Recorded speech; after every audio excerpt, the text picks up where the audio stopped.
Arranco, obviamente, como estamos hablando de la historia del diseño, de los antecedentes para poder llegar a lo que hoy se conoce como diseño gráfico, así como la práctica del diseño gráfico.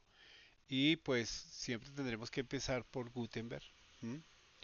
Eh, como ustedes ya bien saben, en 1440 Johann Gutenberg diseña la imprenta, que es lo que pasaba antes. Antes lo que veíamos en la clase anterior cuando hablábamos de la estética.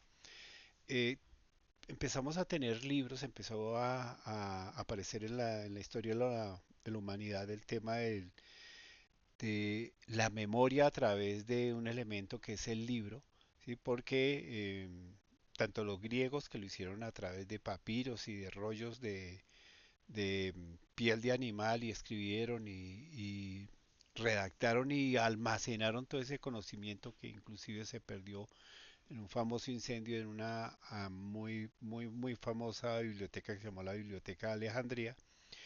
Y después, durante la Edad Media, aparecen estos monjes, entre otros dominicos, ¿cierto? Encerrados en monasterios que comienzan también a recoger pues todo lo que se había todo lo que habían escrito los griegos, un poco censurado, y eso lo plantea Humberto Eco en el libro El nombre de la rosa, y si no en la película que también se evidencia el tema, cómo ellos fueron como los administradores del conocimiento, de lo visual, de lo escrito, de casi todo, porque además ellos eran los que tenían la preparación, no todo el mundo era tan letrado, inclusive los mismos reyes, los mismos cortesanos, las mismas monarquías en Europa, la mayoría eran analfabetas, era gente que no sabía leer, ni escribir, ni nada. Ellos tenían sus propios escribas, ellos tenían la gente y tenían obviamente todos los artistas que eran los que desarrollaban la parte visual. Pero todo se comienza a recoger desde estos monasterios, se empieza a almacenar. Pero des en cuenta que todas las cosas que a veces se piensan hacer con una vocación a guardar, de una u otra manera censurar, que fue lo que hizo la iglesia en la Edad Media, empezar a esconder el conocimiento, sí, pero afortunadamente lo escondieron, no lo desaparecieron, como si pasó antes con el tema de la Biblioteca de Alejandría que la quemaron. No, no, la escondieron, empezaron a esconder todo ese conocimiento en esos monasterios y a guardarlas y almacenarlas y cómo las almacenaban en libros.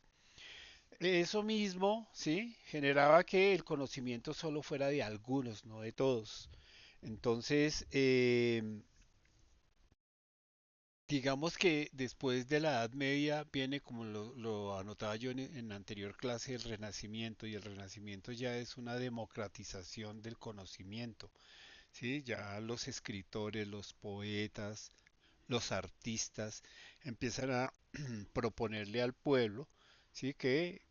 Proponerle a los reyes, perdón, a los dueños de ese conocimiento, en este caso a los clérigos, al papa, a todas esas jerarquías, que por qué el pueblo no puede tener acceso a ese conocimiento, y se empiezan a cuestionar muchas cosas y empieza a aparecer el sentido crítico y todo esto. Si vamos a hablar de escuelas de filosofía, entonces el conocimiento se democratiza y también se expone. Y hay que buscar como herramientas para poderlo exponer. Aún sigue siendo para algunos, porque vuelvo e insisto, si yo tengo un libro, es un libro que se escribe a mano, lo que se llama un incunable.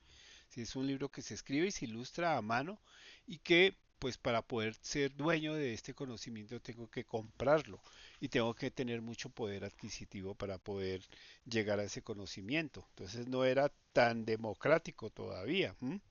Ya pertenecía a algunas castas de burgueses y de algunos grupos de burgueses, gente que ya tenía el poder económico.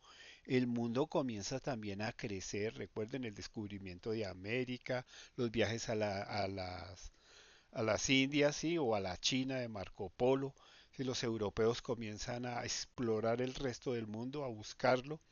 Y eso también genera un mayor crecimiento económico y que también un mayor desplazamiento de la gente buscando nuevas tierras y también el poder tener acceso a más, por ejemplo, a cartas de navegación, a mapas, a cosas de esas, y empieza la alfabetización, ¿no? Ya comienza la gente a prepararse más, a conocer más, y eso lo hace a través de los libros. Entonces, cuando Gutenberg propone una imprenta es buscar un elemento con tipos móviles, ¿sí? ¿Qué son los tipos móviles? Son pequeñas, antes se escribía a mano, ¿no? Script, ¿sí? A una mano de alguien escribía.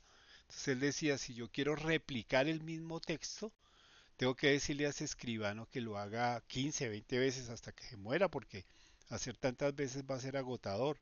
Pero si yo me invento un sistema como de impresión, y ya había unos visos que eran los famosos sellos. Ustedes han visto en las películas las cartas de los reyes, les echaban como una cerita roja y les colocaban como un sello y el sello normal, el sello del rey era un anillo, sí, que tenía un símbolo ahí, de pronto un león, de pronto un águila, y cualquiera que recibiese ese correo sabía que eso era un correo del rey, si era una certificación. La idea de esos sellos que también se usan en orfebrería, pues la retoman personajes como Gutenberg y dicen, venga, si se puede volver a plasmar el mismo elemento, la misma forma o la misma letra, una y otra vez a través de esos sellos, inventemos algo que me permita organizar letras, en este caso tipografías, ¿sí? Y que yo a través de un sistema que ya también existía, que era la impresión por lo que se llama la tampografía, ¿sí? Que era lo que hacían algunos orfebres artesanos también para poder marcar sus obras. Venga, si yo me invento una máquina que me pueda replicar eso muchas veces sobre una superficie, en este caso papel, ¿m? Pues seguramente va a poder hacer muchas copias del mismo, de la misma hoja. Y ese principio le permite a él crear la imprenta, ¿sí? Y la imprenta ahí sí ya democratiza del todo el conocimiento porque el primer libro que se imprimió, según lo que dicen, fue la Biblia. Ya se puede hacer muchas Biblias, se pueden hacer 500 Biblias, mil Biblias, ¿sí? Entonces ya es un tema de economía, ¿no? Ya cuando hay mucha oferta, pues la demanda baja, o quiere decir que ya no es tan costoso tener un libro, pero además, ¿sí? Ya mucha gente puede comprar el libro y comienza toda esa historia del tema de lo editorial, ¿no? Comienza a crecer el tema editorial, empiezan a aparecer editoriales por todo el mundo, la máquina de Gutenberg se va perfeccionando, se va mejorando, ¿sí? Y ya se democratiza del todo eso, ¿no? Hay ajustes técnicos como el tema de las maquetaciones, ¿sí? Los textos ya no van a quedar desfasados, van a quedar, todos los libros van a ser iguales, ¿no? Van a ser muy similares. ¿M? Sí pierde un poco el valor el libro como elemento, pero gana precisamente como una tendencia, que es lo que actualmente conocemos como eh, sí, los trends, las tendencias, ¿no? Entonces, como un estilo, por decirlo así, que eso lo vamos a ver que es clave ahorita de aquí en adelante en el tema del diseño. Bien, el diseño gráfico va a ser impactado y va a permitir también, ¿sí? El crecimiento económico, pero hartísimo, ¿sí? Y viene después de toda la época del romanticismo, ¿sí? Surge lo que se conoce como la revolución industrial. Ustedes recuerdan el siglo, finales del siglo XVIII y, y todo el siglo XIX. Inglaterra, que es una pequeña isla, pero que es muy poderosa porque ha invadido muchas partes del mundo, ha colonizado, los franceses también, y los españoles, obviamente, se encuentran los españoles nos colonizaron a nosotros, a todo un continente. ¿M?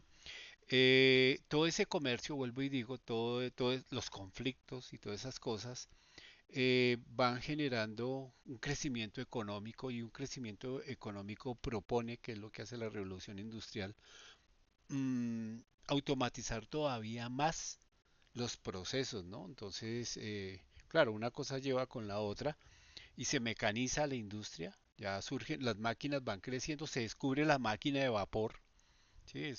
En Europa, y la máquina de vapor permite automatizar, ya no se necesita que sea un operario o unos operarios manejando esa máquina manipulando esa máquina, sino que ya el vapor, ¿sí?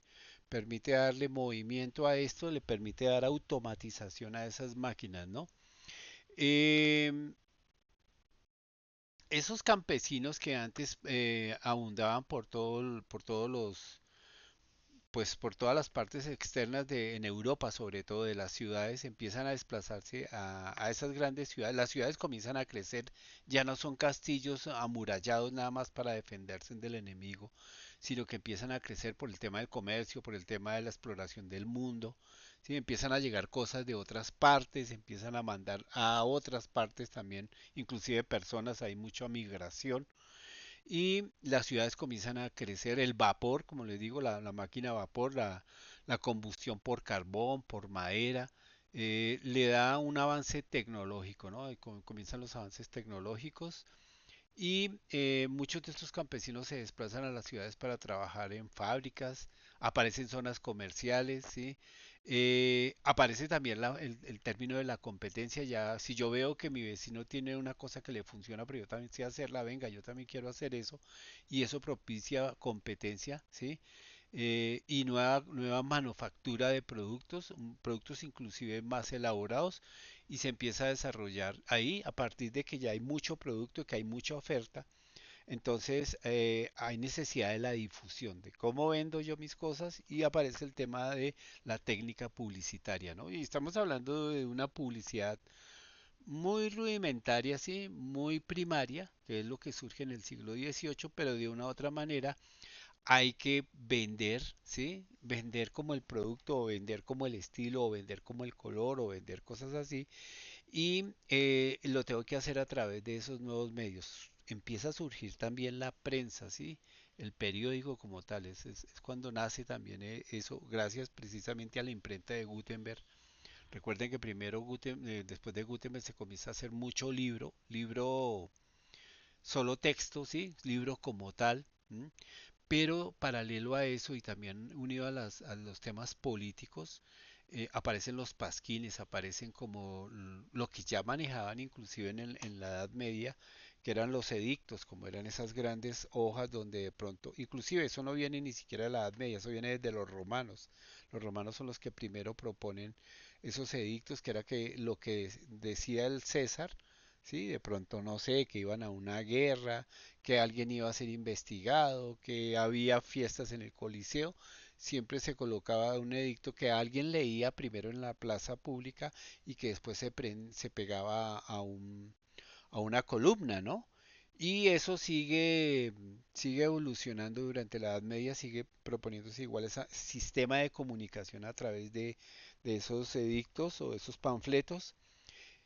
Y en el siglo XVIII, con el tema de Gutenberg, eso se pasa ya y se forma como las especies de fanzines o periódicos, ¿sí? Ahora los llaman fanzines, son periódicos muy artesanales, sí, desde imprentas y muy locales, ¿no? Cada pueblito, cada ciudad o cada zona de una ciudad empieza a tener como una especie de periódico.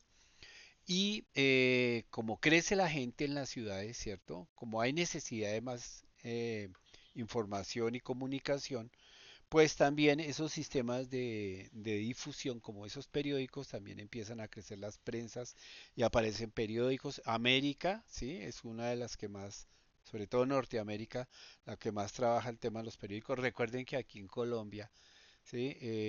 Antonio Nariño, que es uno de nuestros próceres, fue uno que propuso la nueva Gaceta de Santa Fe, Bogotá, no recuerdo bien con la que se llamaba el periódico. Entonces ya aquí también empieza en todo lo que es Latinoamérica, nosotros como siempre, retomando lo que hacen en otras partes del mundo y recuerden que tanto Nariño como Bolívar, como todos estos grandes próceres de la libertad, de la independencia, pues fueron educados en Europa, entonces ellos van mirando esas cosas y las van trayendo hacia este lado del mundo.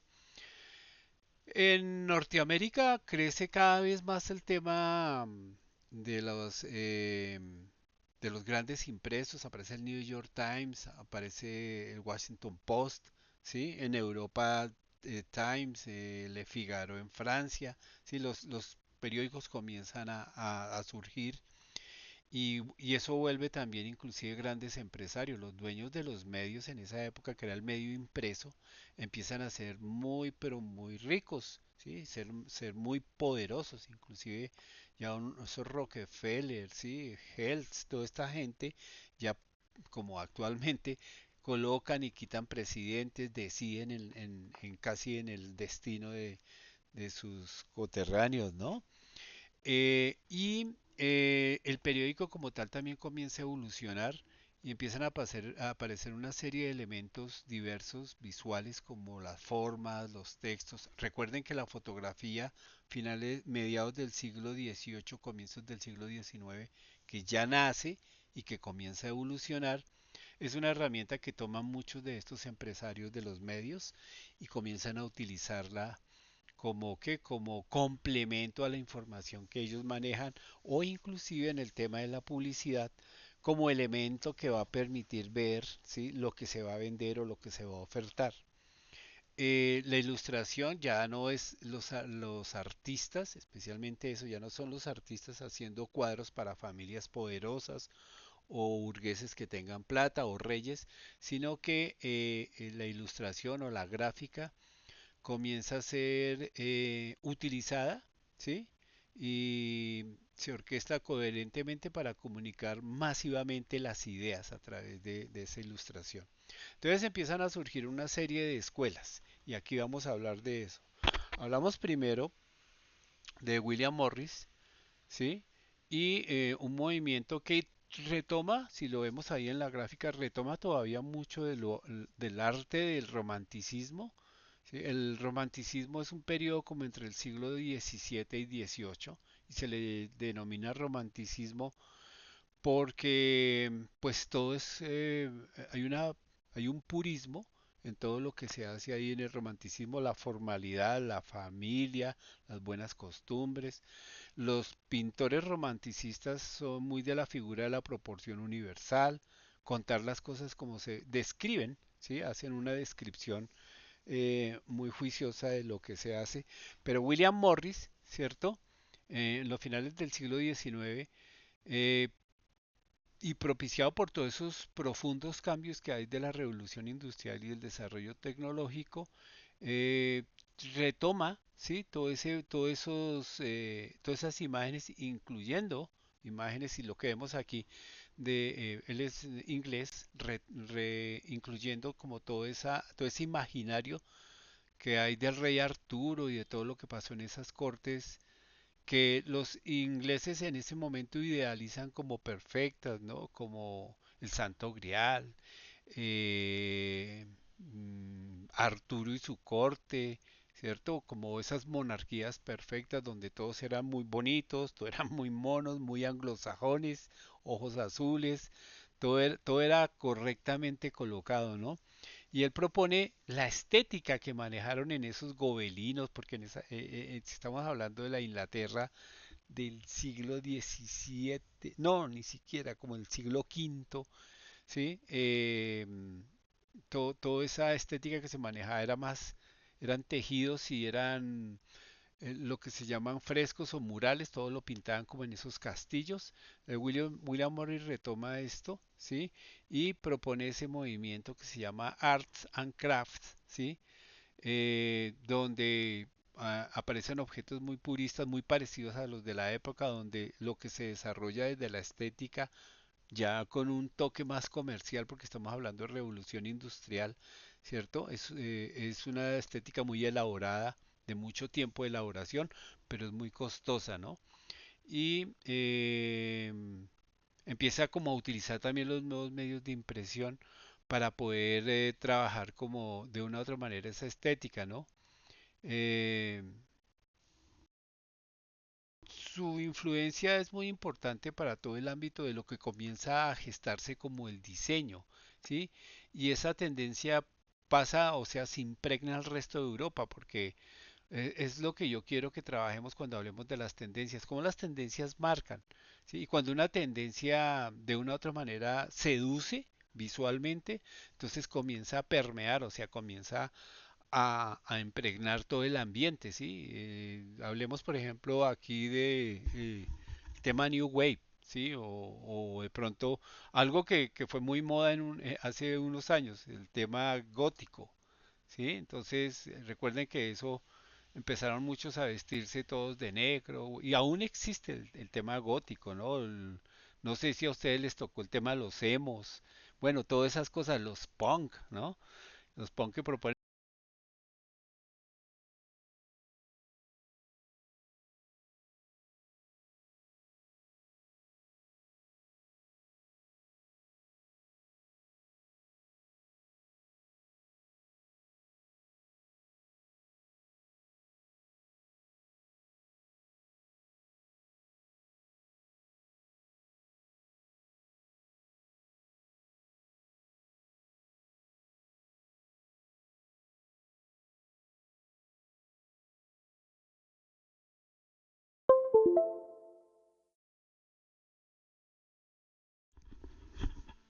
Aló, ¿me escuchan?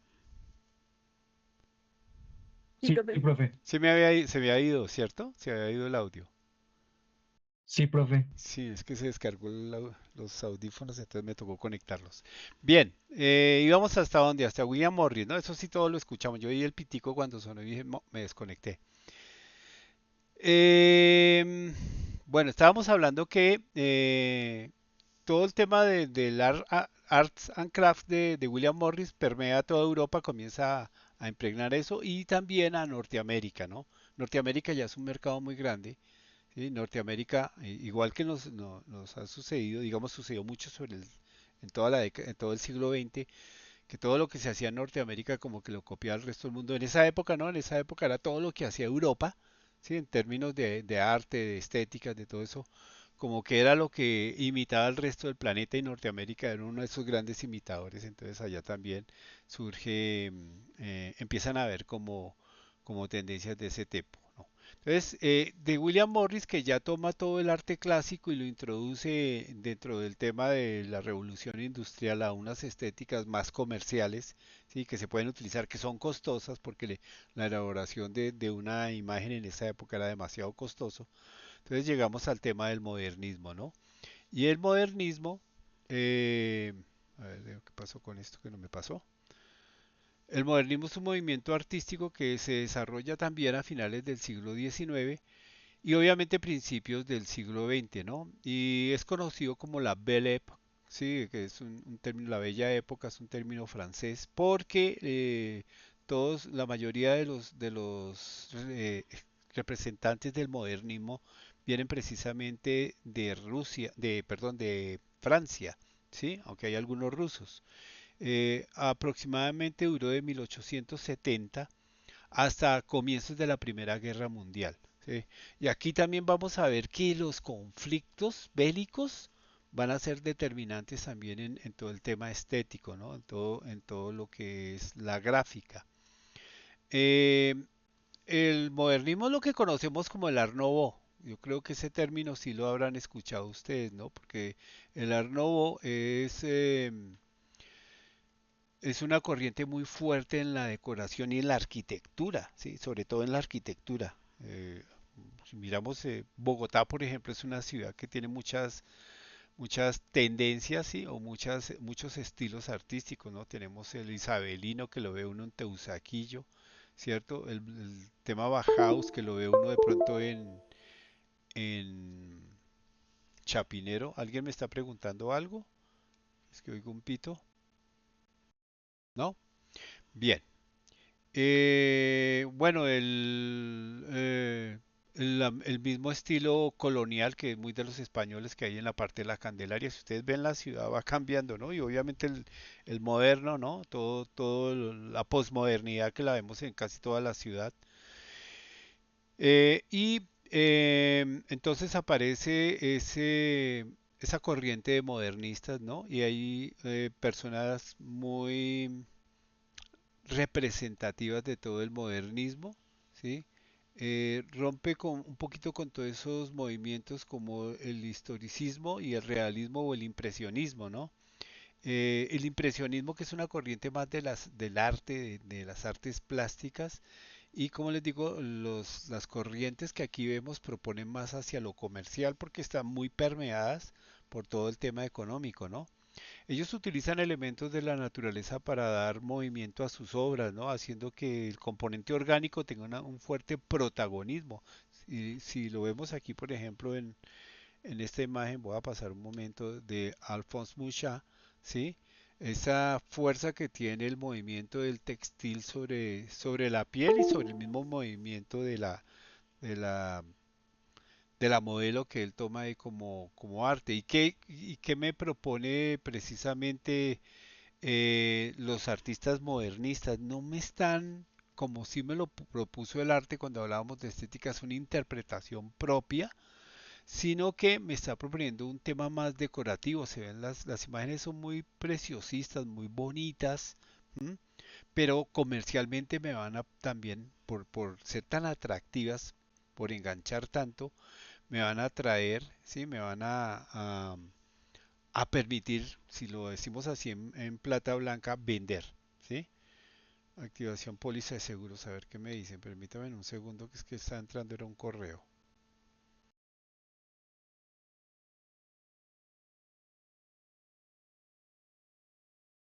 Ah, es que ahora quieren que sea más tiempo para poderla activar. Por eso fue que no la autorizaron.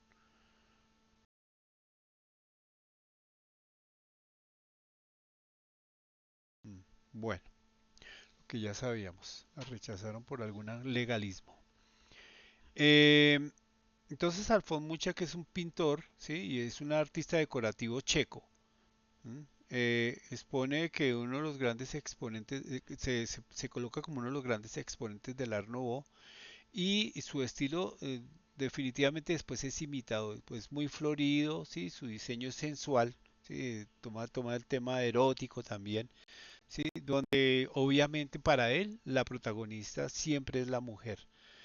Y vean que eso es un tema que se manejó por mucho tiempo y aún hoy se sigue manejando desde los patrones del diseño gráfico y la publicidad, ¿sí? Tomar como vehículo de venta el cuerpo de la mujer, ¿no? Sí, no, eso es feo, sí, ahora lo podemos decir que no, pero por mucho tiempo se utilizó la mujer como, y hay una serie de escritos, libros, se ha hablado tanto de eso, se ha problemizado y polemizado sobre eso tantos años, de por qué siempre tomar la sensualidad de la mujer como un elemento de comercialización, ¿cierto? De la marca y de todas estas clases de cosas, ¿no?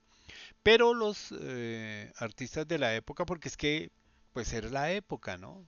Actualmente no, actualmente es muy, des en cuenta que ya no vemos tanto comerciales de cervezas donde salen las niñas en bikini y cosas de esas que era muy propio inclusive de hace unos pares de años, ¿no? De unos 10, 15 años eso era normal, ahora cada vez es menos, ¿no?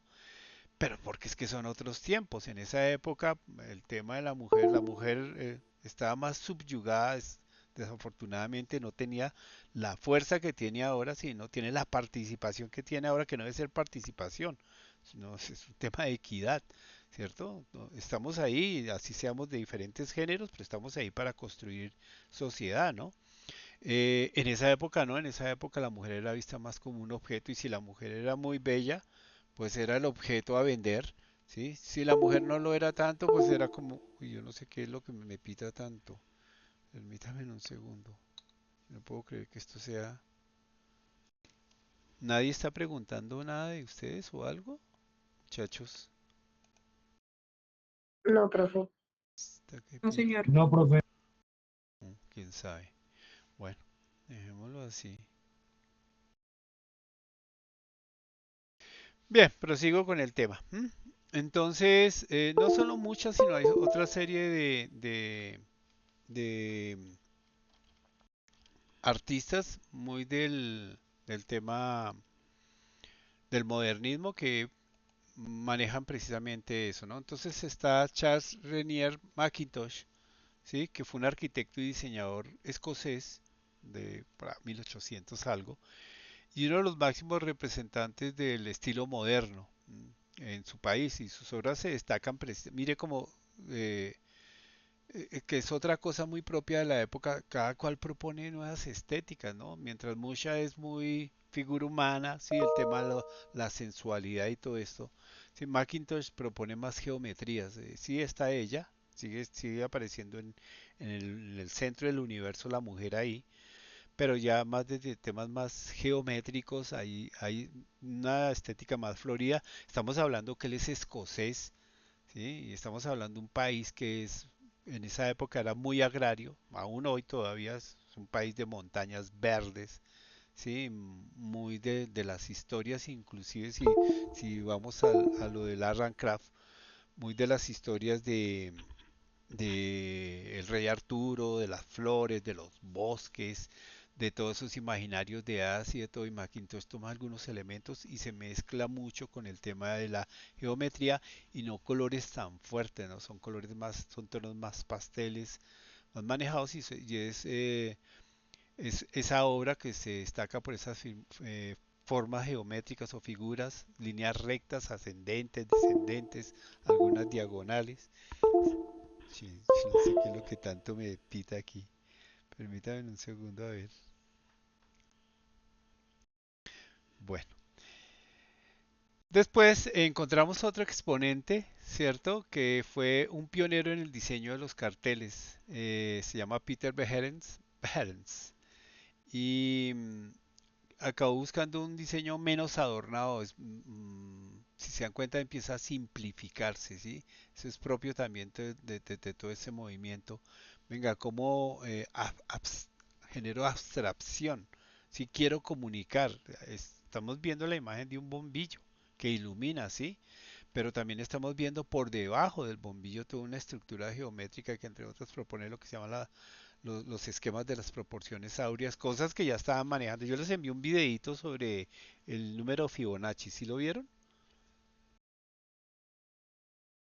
A propósito, David, Señor profe, ¿vieron el videito que les envié?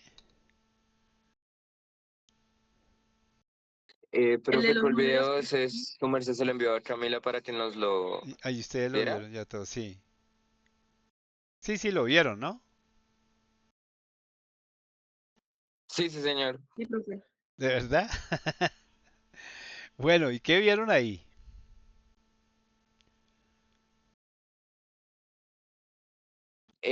Pues era sobre lo de la secuencia de Fibonacci, ¿no? Sí.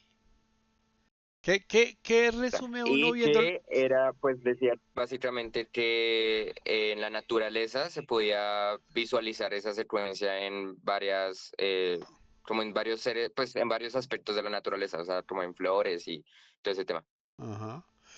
La secuencia Fibonacci o el número mágico que llaman, que no es del siglo XVIII, sino más del Renacimiento, inclusive de la Edad Media. ¿M? Lo que nos propone es que en la naturaleza hay una geometría invisible, ¿sí? Y muchos de estos artistas del siglo XIX y el siglo XX empezaron a encontrar toda esa similitud de que las cosas no se las inventa uno, ¿sí? La proporción. ¿Sí? No hablemos solo de la áureas porque hay muchos estilos de proporción. La proporción está en la naturaleza, tiene una lógica geométrica que está ahí y que hay que tomarla y hay que replantearla en el mundo moderno, ¿sí?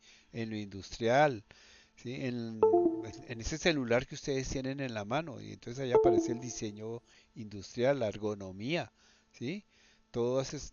Mandados desde unas escuelas que ahorita voy a empezar a hablar de ellas, que me proponen como tal el ser humano, ¿sí? El centro es el ser humano y cómo construyo para no solo la comodidad, sino la funcionalidad que debe tener todo para ese individuo, ¿no?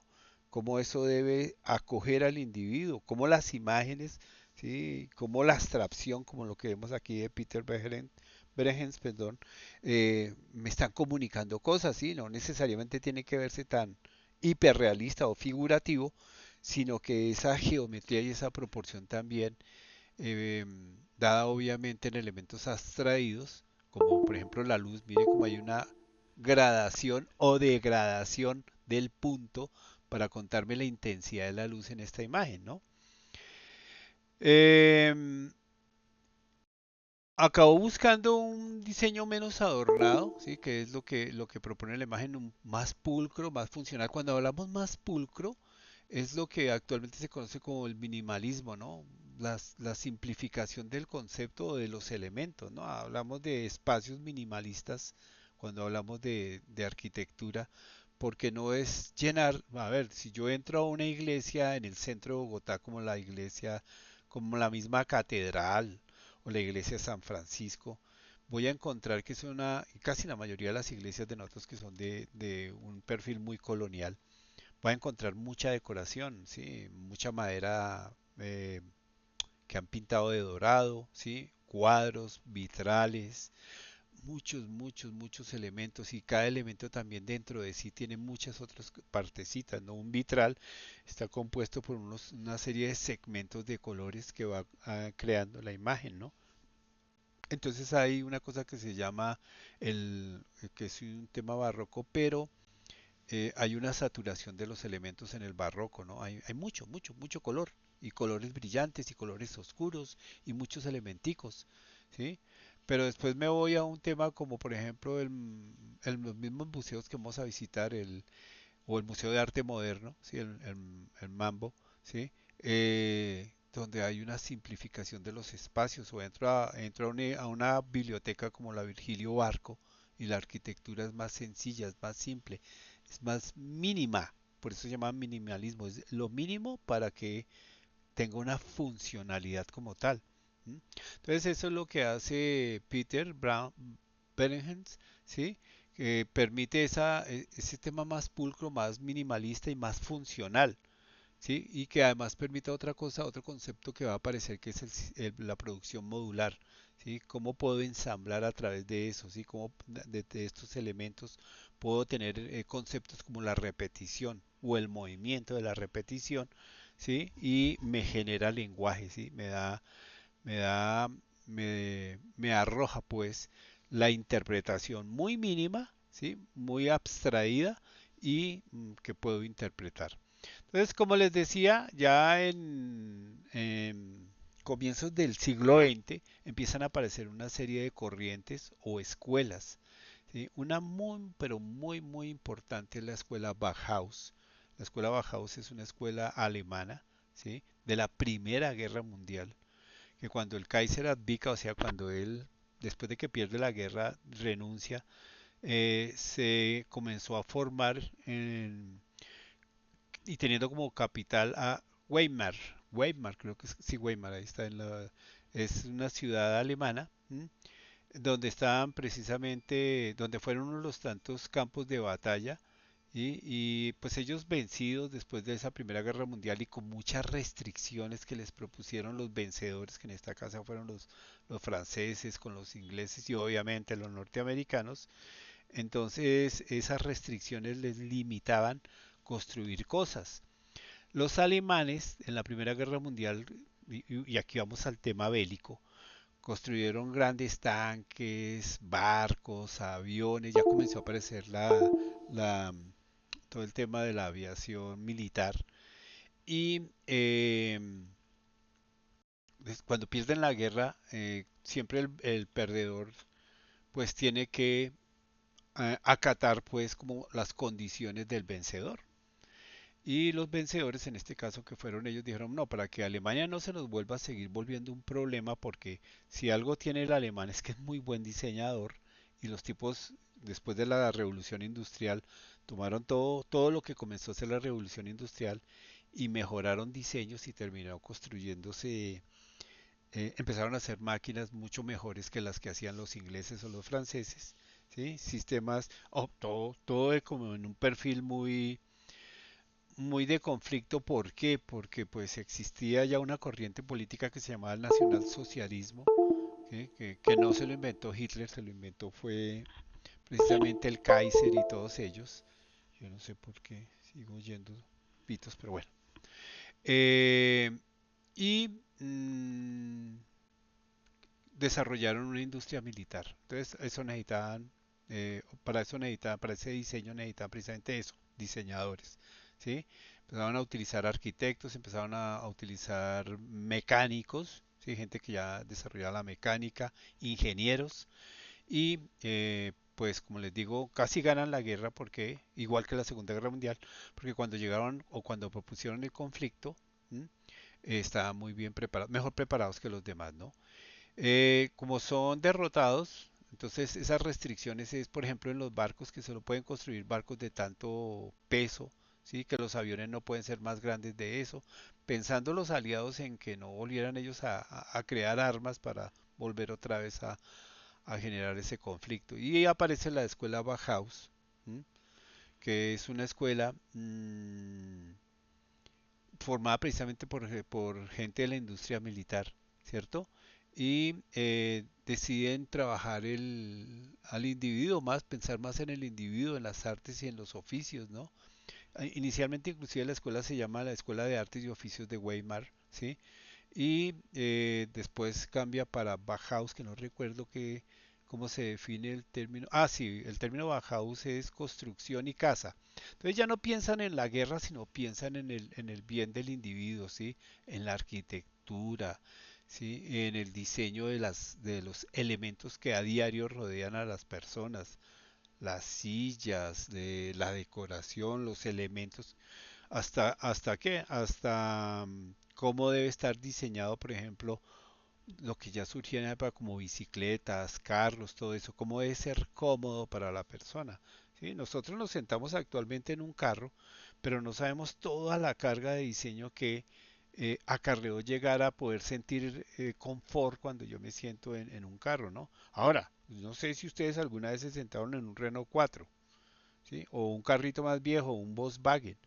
¿Cierto? Pues de todas maneras tiene cierta comodidad, pero pues no es igual a un carro actual que ya tiene un diseño antropométrico, ya lo tenían en esa época, pero no tanto, y donde voy a poder sentir confort porque necesito estar en ese elemento, en ese aparato necesito estar 4 o 5 horas, ¿sí? Y no quiero pues terminar con lesiones en la espalda o cosas de esas, ¿no? Esas son las cosas que comienza a hacer la Bauhaus, ¿sí? Que se denomina como una escuela de arquitectura, de diseño, y que fue fundada por, como dije, por Walter Gropius en Weimar, Alemania, ¿sí? Y cerrada 14 años después por los nazis, porque la escuela Bauhaus surge, ¿cierto? A finales de la Primera Guerra Mundial, y no es que desaparezca, pero sí empieza a ser eh, censurada o no, yo no digo que ni censurada, empieza a ser es manipulada porque Hitler también ve lo ventajoso que es tener a todos los integrantes de la Bauhaus para poder trabajar todo su tema de su nueva guerra, ¿no? Recuerdan que les dije que los aliados después de la Primera Guerra Mundial restringen, ¿sí? Le dan una serie de como de parámetros o medidas que no deben rebosar los alemanes para volver a construir armas. Entonces, ¿qué hacen ellos? To- Toman precisamente todo el tema Bauhaus, ¿sí? Toman todos esos arquitectos, todos esos diseñadores y Hitler lo primero que le propone a la Bauhaus que ya domina él, que ya no es como tal una escuela libre, sino es algo que domina él, ¿sí? Su aparato militar, que le construya el carro del pueblo. ¿M? ¿Por qué? Porque él necesita ganar la confianza del pueblo alemán. Y el carro del pueblo que construye la Bauhaus es el Volkswagen, que aún hoy, des en cuenta, aún hoy el Volkswagen es considerado un muy buen carro, ¿no? Ya, digamos que no tiene el confort que puede tener actualmente un carro de esos eléctricos y un híbrido, pero sigue siendo un carro, inclusive ahora se considera un carro de colección. Ni siquiera hablemos de los nuevos Volkswagen, ¿no? Porque eso es otra versión, sino el Volkswagen de esa época. Y estamos hablando ya de hace, ¿qué? Estamos hablando de 60, 70, 80 años y todavía tiene vigencia un carro de esos, ¿no? Y sí, construyen el carro del pueblo que es el Volkswagen y construyen otra serie de cosas para el confort y le permiten a Hitler también echarse al bolsillo al pueblo alemán en esa época, ¿no? Y llevarlo a la locura que lo llevó que fue esa guerra.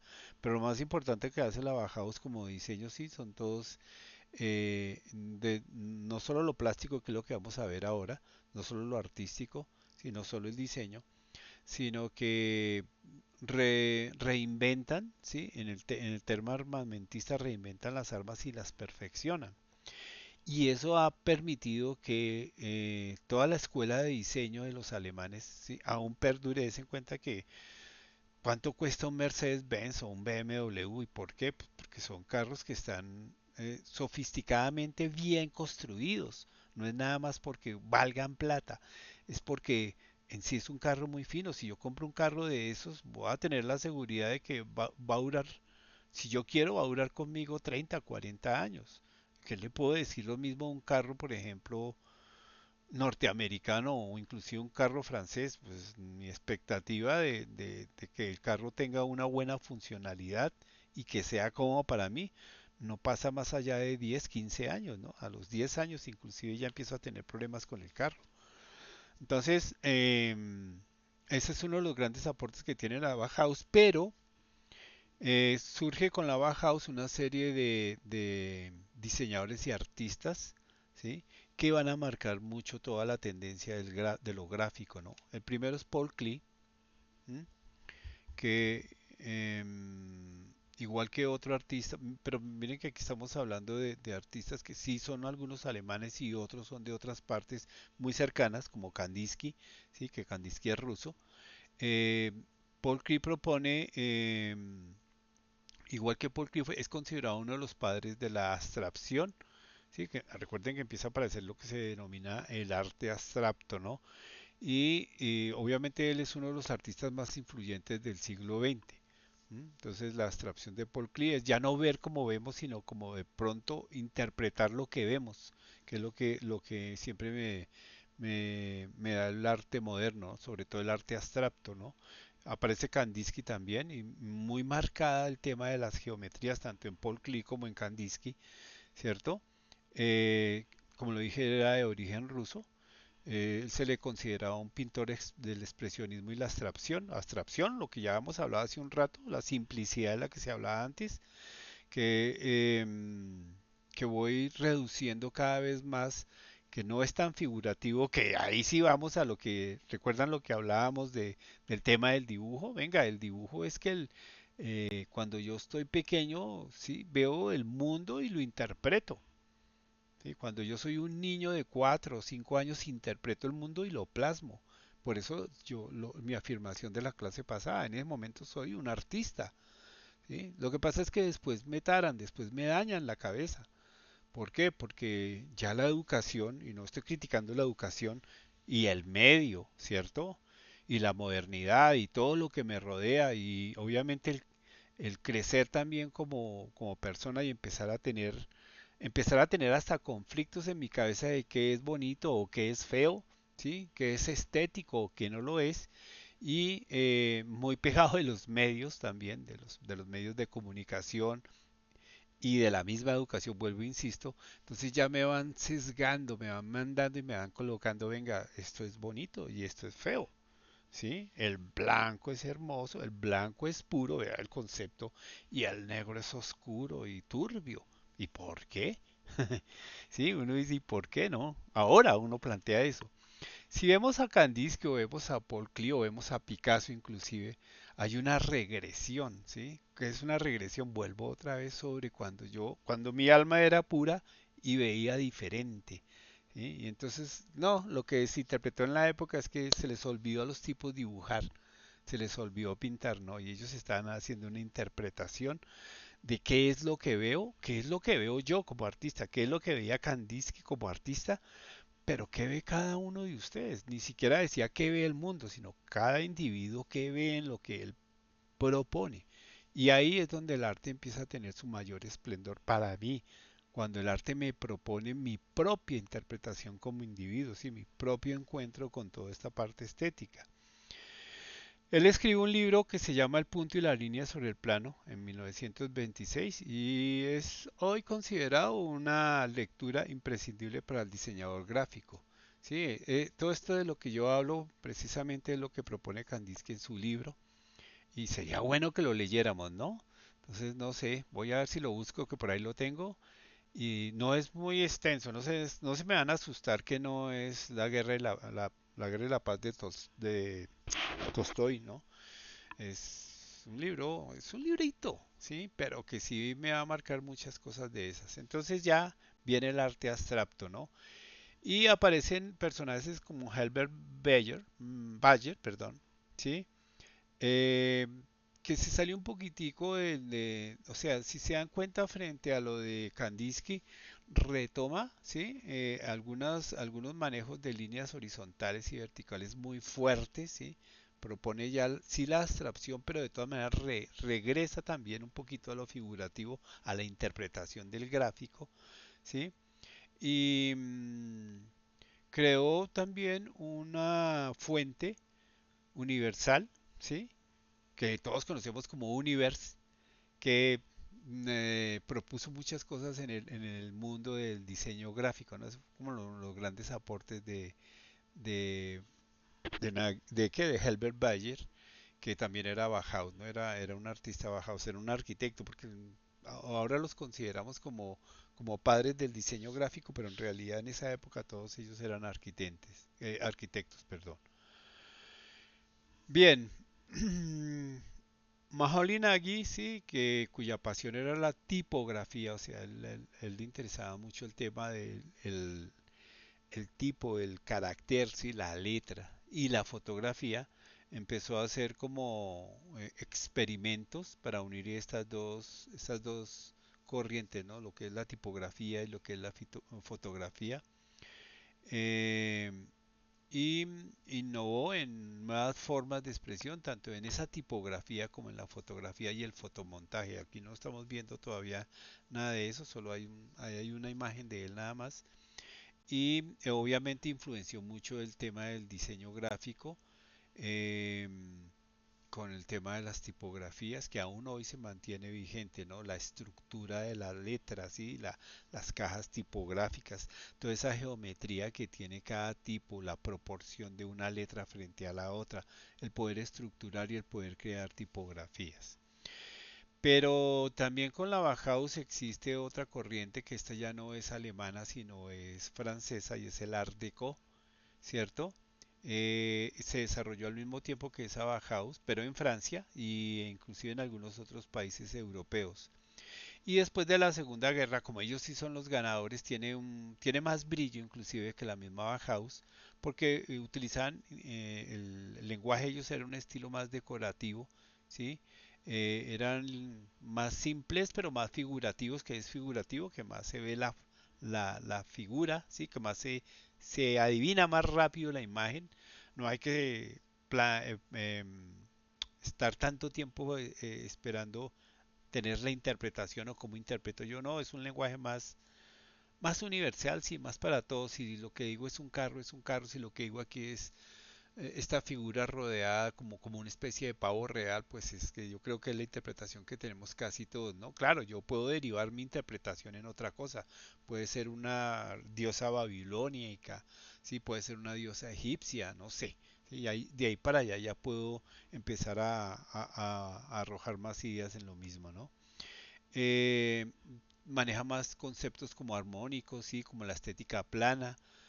Obviamente en términos de los costes industriales, o sea, la producción de esto ya, el Art Deco es una corriente que se pega más a los nuevos sistemas de impresión, ¿sí? Al grabado, a la serigrafía, que son procesos industrializados, que hay repetición de la imagen.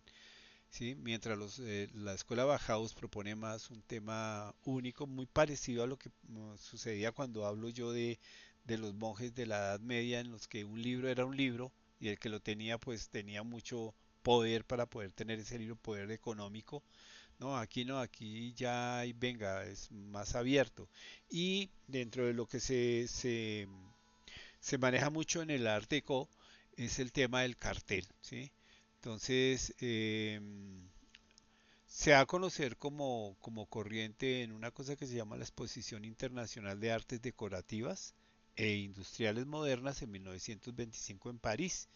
Y esa exposición duró desde 1925 hasta 1939, ¿sí? Eh, pues es que ya aparecen también los esquemas como son los museos actualmente, ¿no? Sitios donde voy a tener por mucho tiempo exposición de mi obra. algunos itinerantes, o sea que van pasando, y otros permanentes que siempre los va a encontrar ahí, como lo que queríamos ver hoy en el Museo Botero. Si es la muestra de Botero es una muestra permanente, ¿sí? Pero ahí hay un ala del museo que tiene eh, unas exposiciones itinerantes, o sea, van pasando, va viéndolas a uno, así como la experiencia Van Gogh que trajeron hace, creo que fue el año pasado, ¿sí? Que además era inmersiva, o sea, uno se sumergía en la experiencia de Van Gogh y era una muestra itinerante de obras de Vincent Van Gogh.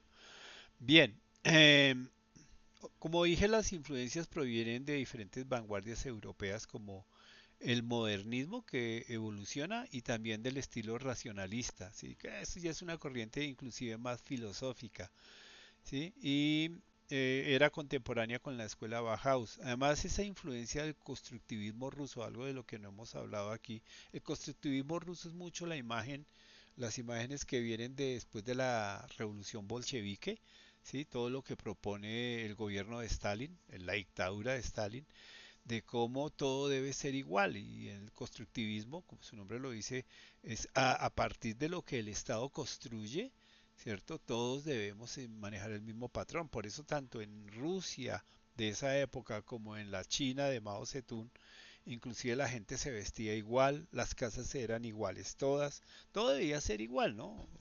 Entonces el Art Deco también, de una u otra manera, en algunos rasgos, está influenciado por esa escuela rusa, ¿no? Del constructivismo. Y lo vemos aquí, por ejemplo, en esta imagen de Art Deco, donde lo que hablábamos antes, hay una influencia muy de soltarse, sí, muy libre, ¿cierto?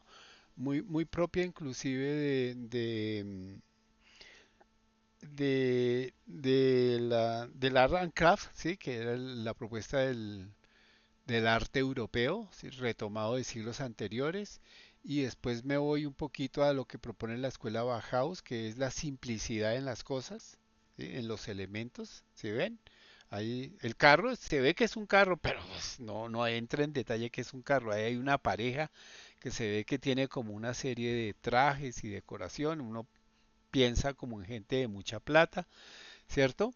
Y después lo que propone el Art Deco, que es otra, no tan abstracto como lo propone la escuela Bauhaus, la escuela abstracta, por decir así, el arte abstracto, sino que de todas maneras en mi interpretación yo muy rápidamente eh, encuentro qué es lo que hay ahí. Y después viene todo este tema del constructivismo ruso, sí, que son esos pequeños visos que hay por ahí de colores, de geometrías escondidas y de que la vida moderna si fuera como esa pareja ahí, pues para todos sería ideal, todos quisiéramos ser esa pareja ahí, ¿no? Bien, entonces voy a hablar de algunos de los representantes del Art Deco, ¿sí? Lo que llamaron los mosqueteros del Art Deco. Y pues obviamente mosqueteros haciendo alusión al libro de Alejandro Dumas, de los Tres Mosqueteros. Bien, como les dije, el movimiento se dio a conocer en la Exposición Internacional de Artes Decorativas e Industrias Modernas de 1925 en París, ¿no? Eh, Arranquemos por hablar de, perdón, aquí me pasé. A ver, a ver, a ver.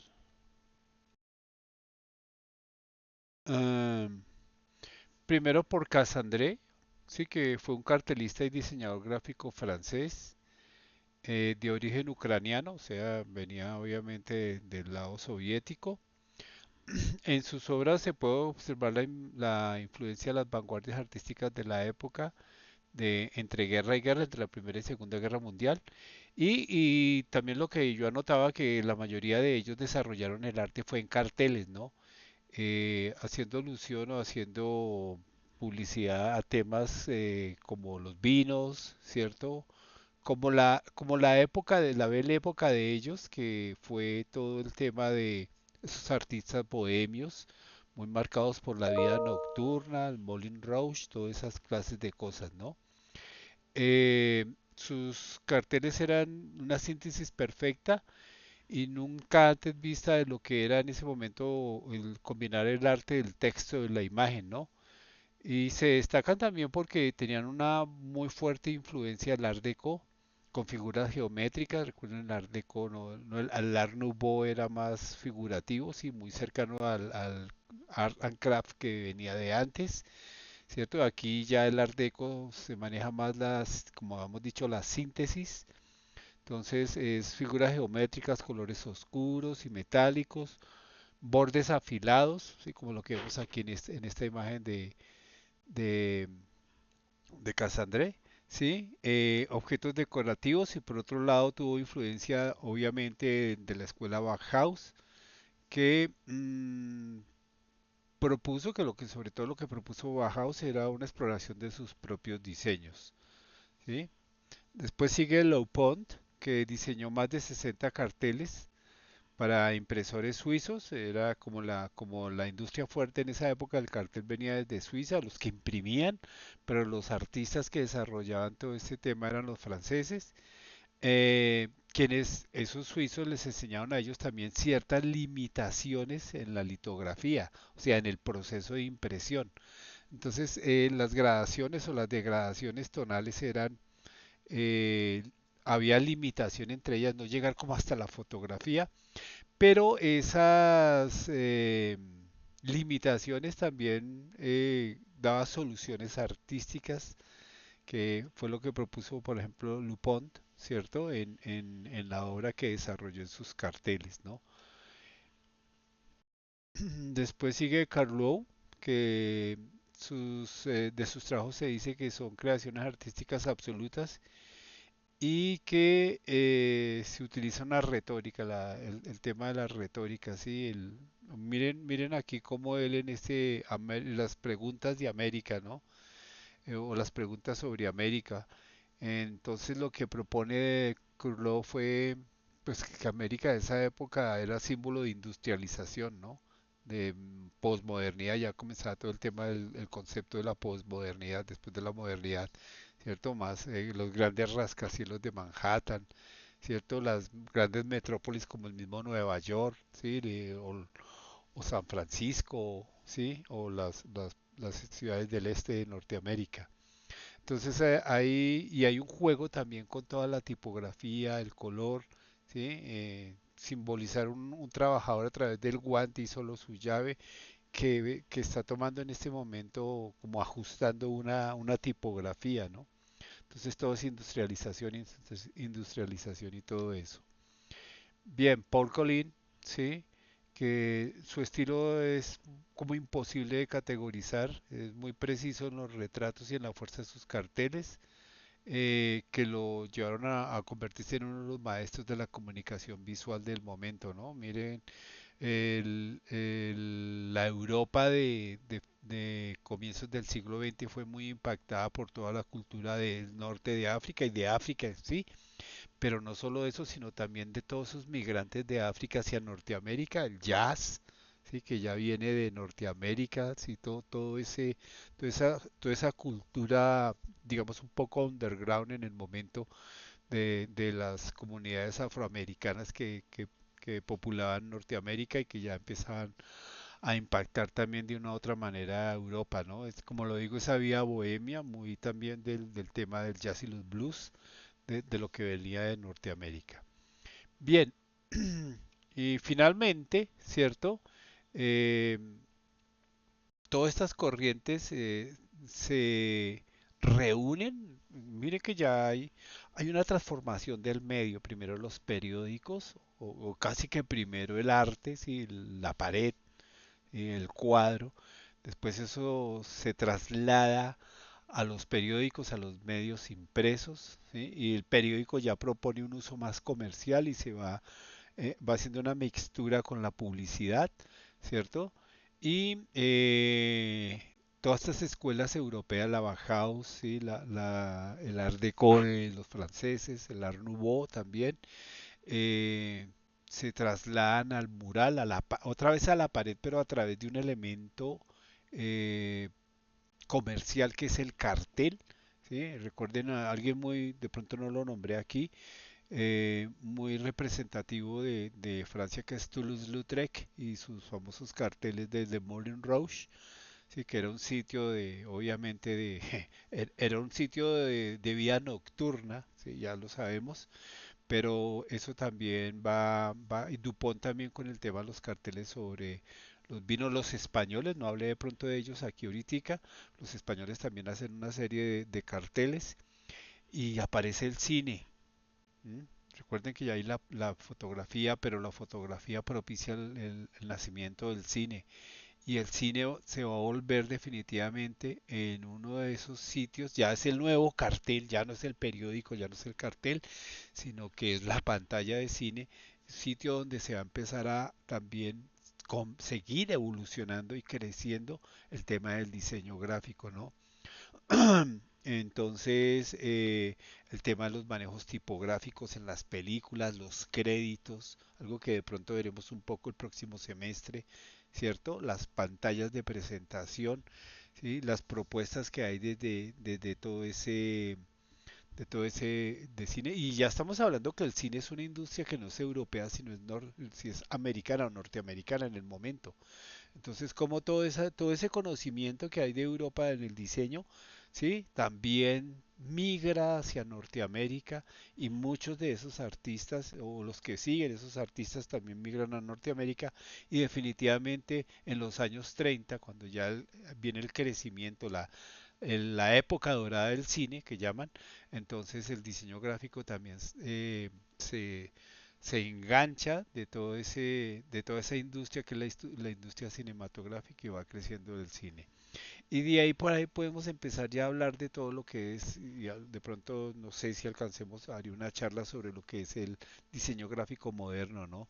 Ya como después aparece la televisión y la televisión también extrapola y proyecta mucho el tema del diseño gráfico. Aparecen las escuelas de diseño gráfico, por ejemplo en Norteamérica el Pimpush Studio, ¿sí? Escuelas de diseño gráfico también que hay en Latinoamérica, en otras partes del mundo, ¿sí? Cómo se empieza la exploración ya en lo que es diseño gráfico solo tipográfico, o solo desde lo visual, sí, la mezcla también con lo sonoro, cosas que es lo que tenemos que estudiar dentro de los mismos, lo que les he hablado cuando hagamos ahorita la exploración de las tendencias, de las que de unos años para acá han empezado a marcar, retomando elementos de todo esto que hemos hablado desde la misma estética al comienzo de la historia de la humanidad, ¿sí?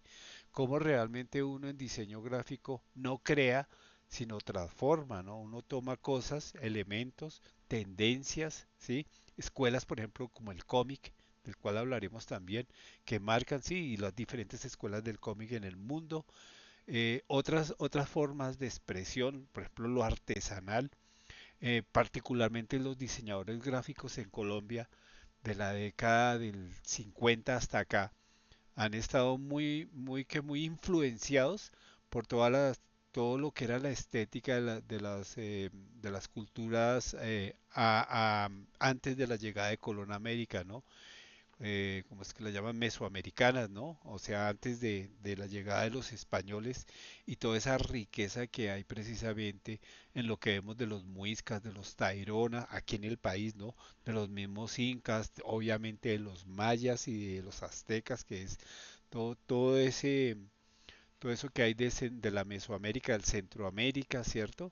Inclusive las culturas anterior a la llegada de los europeos a América, en Norteamérica, ¿no? Todo lo que ve uno de las culturas norteamericanas de muy al sur de Latinoamérica. Bueno, todo eso cómo puede también, y actualmente, si ya estamos hablando, y si lo hablamos desde el plano de lo social, ¿sí? Cómo de una u otra manera influye también todas esas prácticas culturales que hay, por ejemplo, en un país como este, donde hay tanta riqueza, ¿sí? En lo cultural, ¿no? Si estamos hablando de regiones como las costas, ¿cierto? Como las selvas, como el eje cafetero, el sur de Colombia, ¿sí?